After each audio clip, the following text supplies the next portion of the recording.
حضرت عائشہ رضی اللہ تعالی عنہ فرماتی ہیں، ایک دن حضور پاک صلی اللہ علیہ وآلہ وسلم گھر آئے۔ میں نے دیکھا آج آپ صلی اللہ علیہ وآلہ وسلم بہت خوش ہیں۔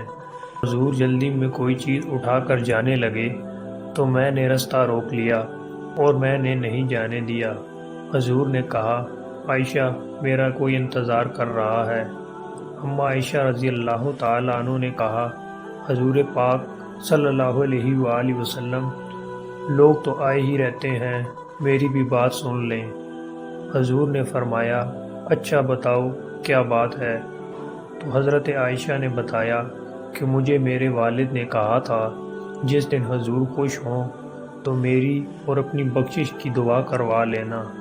حضور نے ہاتھ اٹھائے، اے اللہ عائشہ اور ابو بکر رضی اللہ تعالی عنہ کو عزت والی زندگی عطا فرما۔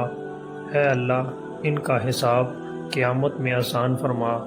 اور پھر کہا، اے اللہ انہیں بغیر حساب ہی جنت عطا فرما۔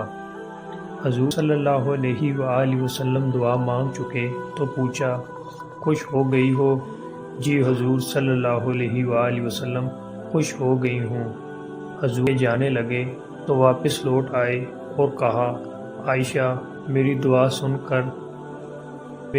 سن کے رو رہی ہو؟ مجھے قسم ہے اللہ کی ذات کی، میں اپنے ہر امتی کے لیے یہی دعا دن میں 2 مرتبہ مانگتا ہوں۔